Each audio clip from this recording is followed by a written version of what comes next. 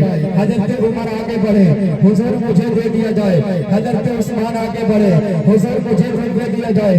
حضرت علی آگے بڑھے، حضور مجھے دے دیا جائے۔ حضرت ابو ہریرہ آگے بڑھے، حضور مجھے دے دیا جائے۔ ایک بدر صحابہ کرام میرے آقا کے بارگاہ میں حاضر ہوتے گئے، حضور اس چھوٹی سی بچی کو مجھے دے دیا جائے، اس چھوٹی سی بچی کو مجھے دے دیا جائے، میں اس کی پرورش کروں گا، میں اس کی زندگی کی ضامن بنوں گا، میں اس کی زندگی کو پرورش کروں گا، میں اس کو پال پوس کر کے پروان چڑھاؤں گا۔ میرے آقا کے بارگاہ میں ایک بدر ایک صحابی کرام حاضر ہونے لگے۔ ایک بوڑھے میاں صحابی ہے، ایک بوڑھے میاں صحابی ہے، ایک بوڑھے میاں صحابی ہے، ایک کنارے کونے میں بیٹھے تھے، اچانک جارے قطار رونے لگے، آنکھوں سے آنسو کے قطرے بہانے لگے، چیخیں مار کر کے روتے ہیں۔ صحابہ کرام نے جب انہیں روتے ہوئے دیکھا تب پلٹ کر کے دیکھتے ہیں ایک بوڑھے میاں صحابی ہے چیخیں مار کر کے رو رہے ہیں۔ میرے آقا کے بارگاہ میں حاضر کیے گئے۔ میرے آقا فرماتے ہیں اے میرے بوڑھے صحابی ذرا بتائیں تو صحیح آخر آپ کے رونے کا سبب کیا ہے؟ آپ کے رونے کا وجہ کیا ہے؟ آخر آپ کیوں رو رہے ہیں؟ فرماتے ہیں یا رسول اللہ صلی اللہ علیہ وسلم میں چاہتا ہوں کہ اس بچی کو مجھے دے دیا جائے، اس بچی کو مجھے دے دیا جائے، میں اس بچی کی پرورش کی ذمہ داری لینا چاہتا ہوں، میں اس بچی کو اپنے ساتھ رکھ کر کے اس کو قربان چڑھانا چاہتا ہوں، آپ اس بچی کو مجھے دے دیں۔ میرے آقا نے ان کی محبت کو دیکھا، میرے آقا نے ان کے درد کو دیکھا، میرے آقا نے ان کی چاہت کو دیکھا، میرے آقا نے ان کے طلب کو دیکھا، میرے آقا نے ان کے آنسو بہانے کو دیکھا اور بیٹی کو اٹھایا، ان کے گود میں دے دیا۔ صحابی گود میں لیتے ہیں، چہروں کو چومتے ہیں، سینے سے لگاتے ہیں اور لگانے کے بعد پھر فرماتے ہیں صحابی کرام کی طرف مخاطب ہو کر کے، اے صحابی کرام سنو تو صحیح، کیا تم مجھے پہچانتے ہو کہ نہیں پہچانتے ہو؟ کیا تم مجھے جانتے ہو کہ نہیں جانتے ہو؟ ہر کسی نے کہا تھا بتاؤ تو صحیح، تمہیں کون نہیں جانتا ہے؟ ہر کوئی تمہیں جانتا ہے، مکہ کی گلیوں میں ہم تمہارے ساتھ پلے کرتے تھے، مکہ کے گلیوں میں ایک ساتھ چلا کرتے تھے، تمہیں کون نہیں جانتا ہے؟ بتاؤ تو صحیح کیا بتانا چاہتے ہو؟ صحابی فرماتے ہیں اے لوگوں سنو تو صحیح، اے لوگوں سنو تو صحیح، میں وہ ظالم باپ ہوں جس نے اپنی انہی ہاتھوں سے اپنی 5 بچیوں کو زندہ زمین میں دفن کیا، لیکن کبھی بھی اپنی بچی کے لیے میرے دلوں کے اندر پیار نہ آیا، کبھی بھی میری بچیوں کے لیے میرے دلوں کے اندر تڑپ نہ آیا، کبھی بھی میرے بچیوں کے لیے میرے دل میں ترس نہ آیا۔ میں اپنے انہی ہاتھوں سے ایک بچی پیدا ہوئی زندہ زمین میں دفن کر دیا، دوسرا بچی پیدا ہوئی اسے بھی زندہ زمین میں دفن کیا، تیسری بچی پیدا ہوئی، البتہ کی 5 بچیاں پیدا ہو گئی، میں انہیں انہی ہاتھوں سے زندہ زمین میں دفن کرتا رہا۔ لیکن دیکھو تو صحیح، جو باپ اپنی 5 بچیوں کو زندہ زمین میں دفن کیا لیکن کبھی بھی اپنی بچی کے لیے پیار نہ آیا، آج نبی کا دامن پکڑا ہے، نبی کا کلمہ پڑھا ہے، نبی کا جب غلام بنا ہے تو پھر پتا کیا چلا ہے کہ میرے دلوں کے اندر بیٹی کے لیے محبت آئی، اور وہی باپ جو کل اپنی بچیوں کو زندہ زمین میں دفن کرتا تھا آج دوسرے کی بچی کو گود میں لے کر کے اس کی پرورش کی ذمہ داری لے رہا ہے، اس کو پالنے کی ذمہ داری لے رہا ہے، اس کو زندگی کا پروان چڑھانے کی ذمہ داری لے رہا ہے۔ اے لوگوں، یہ ظالم باپ جو اپنی بچیوں کو دفن کرتا تھا، اس کے دلوں کے اندر اگر بیٹی کے لیے کسی نے محبتیں پیدا کی ہیں تو وہ کوئی دنیا دار نہیں بلکہ آمینہ کے لال ہے، وہ اللہ نہیں ہے بلکہ میرے آقا محمد رسول اللہ صلی اللہ علیہ وسلم۔ اے میری بہنوں، اے میری بہنوں، کل جو باپ تمہیں اپنی ہاتھوں سے زندہ زمین میں دفن کرتا تھا آج تمہارے لیے محنتیں کرتا ہے، آج وہ اپنے پشت کے اوپر آٹے کی بوریاں گیہوں کی بوریاں ڈھو ڈھو کر کے تمہارے دہیز کا انتظام کرتا ہے، اتنی محبت کرتا ہے کہ وہ محنت مزدوری کر کے کبھی کھیتوں کے اندر فاوڑے چلاتا ہے، اور جب تمہارا باپ فاوڑے چلا کر کے آئے گھر تو ذرا اس کے ہتھیلی کو دیکھنا کہ اس کے ہتھیلی کے اوپر کتنے دھبے لگے ہوئے ہیں، کتنے زخم بنے ہوئے ہیں۔ اے میری بہنوں، تمہیں جو عزتیں ملی ہے، آج جو باپ تمہارے لیے مشقتیں اٹھا رہا ہے، تمہارے دہیز کے انتظام کے لیے محنت اور مزدوریاں کر رہا ہے، وہ تو باپ کل تمہیں زندہ زمین میں دفن کرتا تھا۔ تم یہ کیوں نہیں سوچتی ہو کہ باپ کے دلوں کے اندر جس نے محبتیں ڈالی وہ مدینے والے ہیں، باپ کے دلوں کے اندر بیٹی کے لیے جو الفت ڈالا وہ کوئی اور نہیں، یہی 12 ربیع الاول والے ہیں، یہی سوموار کے دن پیدا ہونے والے ہیں، وہی بھور کے اندر پیدا ہو کر دنیا والوں کو مہکانے والے ہیں۔ آئیے اماں آمینہ کے بارگاہ میں چلتے ہیں، اس نبی کا فرمان عالی شان ہے، اس نبی کی شان عالی شان ہے۔ میرے آقا کے بارگاہ میں چلتے ہیں، میرے آقا کے بارگاہ میں ایک صحابی حاضر ہوئے، ایک صحابی حاضر ہوئے، ان کا نام تھا حضرت، ایک صحابی حاضر ہوئے، ان کا نام ذہن پہ آ رہا لیکن زبان پر نہیں آ رہا ہے، اگر یاد آ جائے تو میں آپ کو بتا دوں گا۔ صحابی حاضر ہوئے، فرماتے ہیں میرے آقا اے میرے صحابی اپنی زندگی کا کچھ حالات بیان کرو۔ فرماتے ہیں یا رسول اللہ جب میں زمانے جاہلیت میں تھا، کلمہ پڑھ کر کے مسلمان نہیں ہوا تھا، اس زمانے میں دور ایسا تھا کہ لوگ بچیوں کو زندہ زمین میں دفن کرتے تھے۔ میری بھی ایک بیٹی پیدا ہوئی اور میں اپنی بیٹی کو زندہ زمین میں دفن کرنے کے لیے جب لے کر کے گھر سے چلا تھا، جب سنسان چٹیل میدان میں گیا اور اس کو کھودنے کے لیے گڈھا تیار کرنے لگا، دفن کرنے کے لیے گڈھا تیار کرنے لگا، تو ایک آواز آتی ہے، ایک آواز آتی ہے، میرا نام لگ کر کے آواز آتی ہے۔ میں منہ کر کے دیکھتا ہوں لیکن کوئی آواز دینے والا کوئی نظر نہیں آ رہا ہے۔ اس صحابی کا نام تھا حضرت عاصم۔ حضرت عاصم فرماتے ہیں یا رسول اللہ صلی اللہ علیہ وسلم میں منہ کر کے دیکھتا لیکن کوئی نظر نہیں آتا، پھر میں گڈھے کھودنے میں مشغول ہو جاتا، پھر آواز آتی عاصم تم یہ کیا کر رہے ہو؟ کیا تم اپنی بچی کو زندہ زمین میں دفن کرو گے؟ کیا تم اتنے بڑے ظالم ہو گئے ہو؟ میں نے منہ کر کے دیکھا لیکن آواز تو آ رہی تھی لیکن آواز دینے والا نظر نہیں آ رہا تھا۔ فرماتے ہیں یا رسول اللہ 3 مرتبہ یہ آواز آتی رہی، میں اس کے بارے میں معلومات کرتا رہا لیکن کسی نے مجھے کوئی صحیح مکمل جواب نہ دیا۔ یا رسول اللہ بتا دیا جائے، آپ تو عالم الغیب ہیں، آپ تو غیب کی خبریں رکھنے والے ہیں۔ میرا آقا فرماتے ہیں اے صحابی عاصم سنو تو صحیح، جس سمے تم اپنی بچی کو زندہ زمین میں دفن کرنے کے لیے لے کر کے جا رہے تھے، اس سمے میں محمد اس دنیا میں آ چکا تھا، میں محمد اس دنیا میں پیدا ہو چکا تھا، اس دنیا میں آ چکا تھا اور وہ آواز دینے والا کوئی اور نہیں بلکہ میں تھا جو تمہیں آواز دے رہا تھا۔ یہ شان ہے میرے آقا صلی اللہ علیہ وسلم کی، وہی حضرت عاصم ہے، وہی حضرت عاصم ہے۔ آخری بات بتاتا ہوں، آخری بات، اور پھر اس کے بعد سے ہمارے عزیز و اقارب حافظ و قاری نصر اللہ صاحب بیٹھے، ان کی نعت خوانی بہت بہترین ہوتی ہے، آپ کو بھی سننے کو ضرور ملیں گے۔ آخری بات وہی حضرت عاصم ہے۔ میرے آقا فرماتے ہیں اے عاصم ذرا بتاؤ تو صحیح تمہاری زندگی کیسی کٹ رہی ہے؟ کلمہ پڑھنے کے بعد تمہاری زندگی میں کوئی بدلاؤ آیا کہ نہیں آیا؟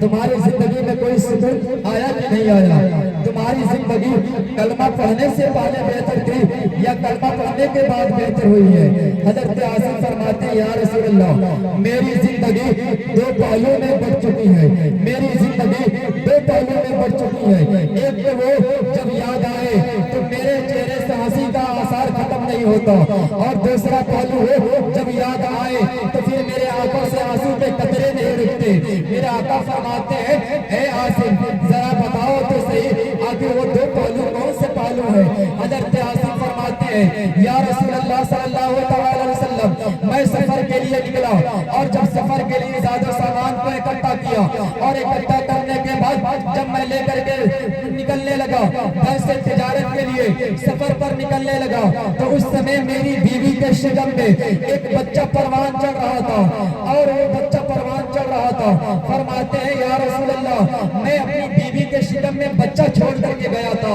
کہ میں نے اس کو نصیحت کی تھی کہ اگر یہ بچہ بیٹی کے شکل میں پیدا ہو تو اسے زندہ زمین میں دفن کروا دینا، اسے زندہ زمین میں دفن کر دینا، یا کسی کنویں کے اندر لے جا کر کے پھینک دینا، یا کسی گڈھے کے اندر لے جا کر کے پھینک دینا، اور اگر بیٹا پیدا ہو تو اسے پروان چڑھانا، اسے محبتیں کرنا، اسے کھلانا پلانا، اسے تم تیار کرنا۔ اللہ اکبر ذرا سوچو تو صحیح، اے میری بہنوں کہاں جا رہی ہو عزت تلاش کرنے؟ آج تمہیں عزت جہاں ملنے والی ہے وہ در کہیں اور نہیں بلکہ نبی کا در ہے۔ آ جاؤ نبی کے دامن کو تھام لو جہاں تمہیں عزتیں مل جائے۔ فرماتے حضرت عاصم یا رسول اللہ میں سفر پر جاتا رہا، اور جانے کے بعد فرماتے ہیں کہ میں نے مٹی کے معبود کو اپنے سادے سامان میں رکھا اور لے کر کے نکلنے لگا۔ گٹری اتنی بوجھل ہوئی کہ مجھے سے چلنا نہ جا سکا۔ فرماتے ہیں میں نے مٹی کے معبود کو نکالا، ایک طرف رکھ دیا اور گھر کے اندر گیا، ستو لیا اور لے کر کے اس کو گودا، اور گود کر کے میں نے اس سے ایک معبود تیار کیا، اور تیار کرنے کے بعد اسے لے کر کے سفر پر گیا، جاتا رہا۔ میں اس معبود کے سامنے سر کو جھکاتا رہا، اس سے مدد مانگتا رہا، اس سے فریاد کرتا رہا، الغرض کہ سفر طویل ہو گیا،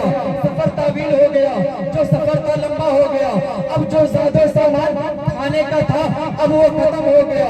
فرماتے ہیں یا رسول اللہ صلی اللہ علیہ وسلم اب جب یہ سامان ختم ہو گیا میرے شکم کے اندر بھوک کی شدتیں تڑپانے لگی, بھوک کی شدتیں تڑپانے لگی.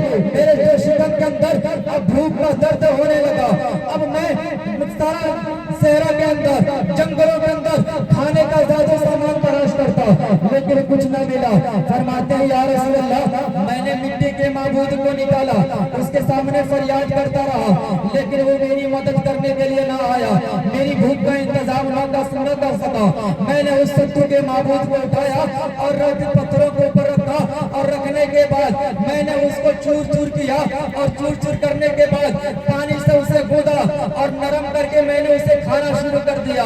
فرماتے ہیں یا رسول اللہ جب اس معبود کی یاد آتی ہے کہ آخر وہ کیسا معبود تھا جو میری حفاظت نہ کر سکا, اور وہ میری حفاظت کیا کرتا جب وہ اپنی حفاظت نہ کر سکا.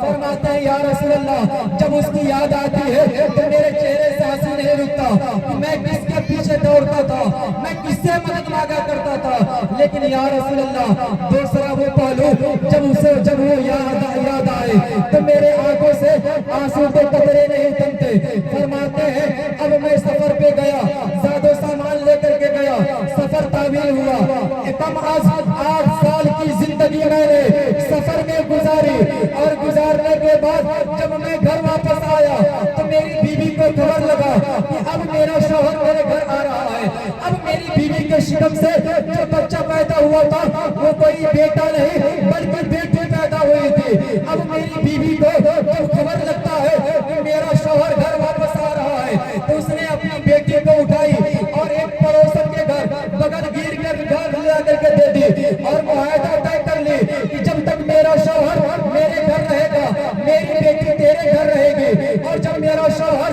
گھر سے واپس چلا جائے گا تجارت پر چلا جائے گا تو پھر اس بچے کو میں اپنے گود میں لے لوں گی.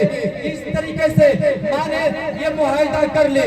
اللہ اکبر. فرماتے ہیں حضرت عاصم میں جب گھر آیا اپنی بیوی سے ملا, رات میں جب کھانے کے لیے بیٹھا ایک بیٹی گھر کے اندر داخل ہوتی ہے. میں نے پوچھا یہ کس کی بیٹی ہے جو ہمارے گھر آ رہی ہے, آخر وہ کون ہے بدبخت جو بیٹی کو پروان چڑھا رہا ہے. تو میری بیوی نے کہی تھی کہ یہ بیٹی پڑوسن کی بیٹی ہے, یہ بیٹی بغل والے کی بیٹی ہے, یہ بیٹی اپنی بیٹی نہیں ہے, وہ تو میں نے اس کو دفن کر دی تھی. اللہ اکبر. راوی فرماتے ہیں اب وہ بیٹی ہر روز آیا کرتی تھی, حضرت عاصم کے ساتھ بیٹھا کرتی تھی, باتیں کیا کرتی تھی. اب حضرت عاصم اس سے ملتے تھے. اب دھیرے دھیرے بیٹی اور باپ کے درمیان محبتیں بڑھنے لگی اور کچھ اس قدر محبتیں بڑھی کہ اب یہ حضرت عاصم دوسرے کی بچی سمجھ کر کے اس بچی کے لیے بازار سے کھلونے بھی لے کر کے آتے تھے, اس کے کھانے کا سر و سامان بھی لے کر کے آتے تھے. فرماتے ہیں اب اس بیٹی کے لیے محبتیں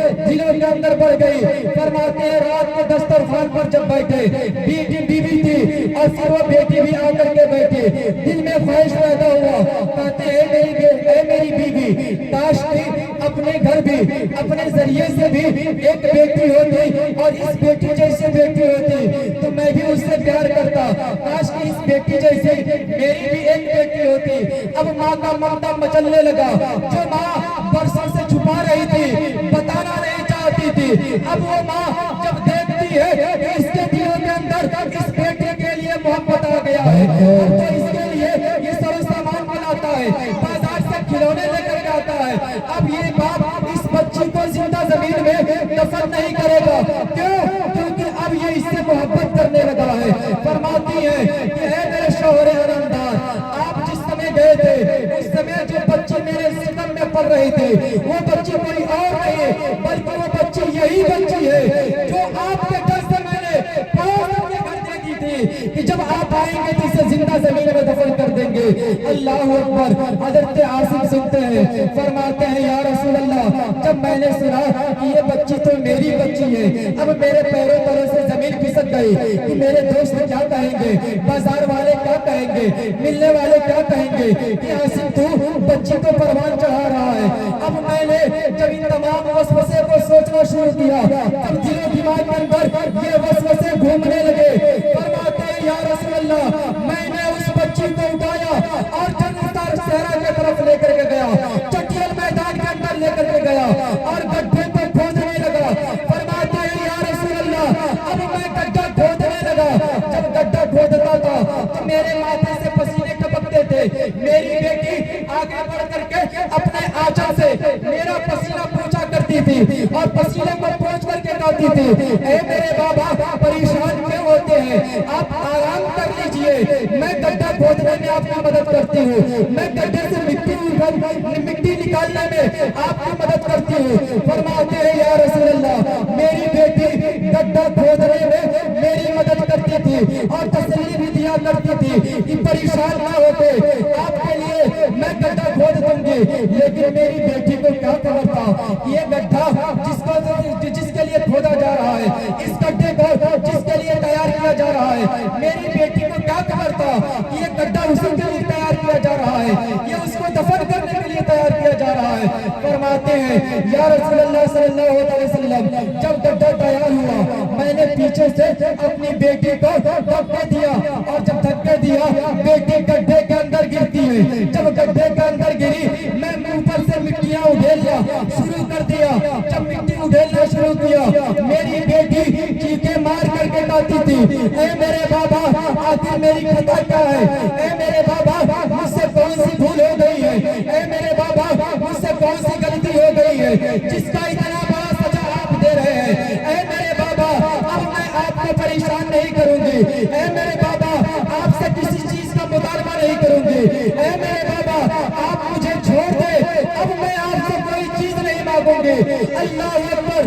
راوی فرماتے ہیں حضرت عاصم فرماتے ہیں یا رسول اللہ میں نے اپنے بچے کی چیخوں کو نہ سنا بلکہ میں نے مٹیاں اڈھیلنے لگا اور اڈھیل کر کے اپنی بچے کو زندہ زمین میں دفن کر کے چلا آیا۔ یا رسول اللہ وہ زمانے جاہلیت میں جو اپنے ان ہاتھوں سے اپنے بچے کو زندہ زمین میں دفن کیا، آج کلمہ پڑھنے کے بعد پھر مجھے پتا چلا ہے کہ بیٹی کے لیے محبت کیا ہونی چاہیے، بیٹی کا مرتبہ کیا ہوتا ہے۔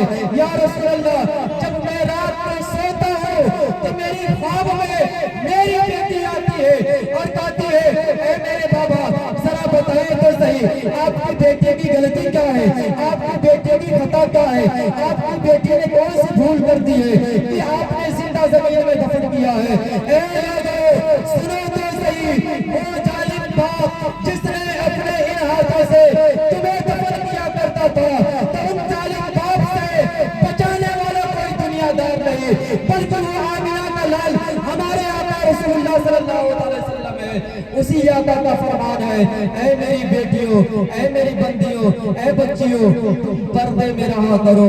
پردہ ایک ایسی چیز ہے جس سے تمہیں کامیابی ملتی ہے، جس کے وجہ سے تمہارے اوپر کوئی داغ پڑنے والا نہیں ہوگا۔ میاں بتانے کی ضرورت ہے آپ اپنی بچیوں کو قرآن پڑھائیں، قرآن سکھائیں اور پھر اسے اچھی تربیت دیا کرے۔ وقت کی قلت دامنگیر ہے ورنہ ایسی گفتگو آپ کو گھنٹوں سناتے رہتا لیکن یہ گفتگو ختم نہیں ہوتی، کیونکہ وہاں تو ایک بدیگر ایک بچیوں کو زندہ زمین میں لوگ دفن کرتے تھے۔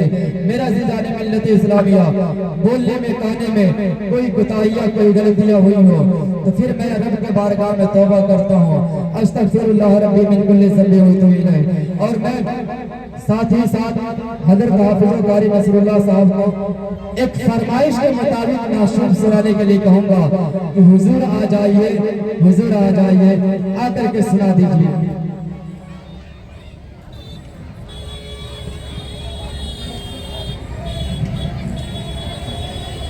اسٹیج پہ جلوہ فرما بابا علماء کرام، پردہ سے سننے والے مار بہنیں، حاضرین مجلس، السلام علیکم ورحمۃ اللہ تعالی وبرکاتہ۔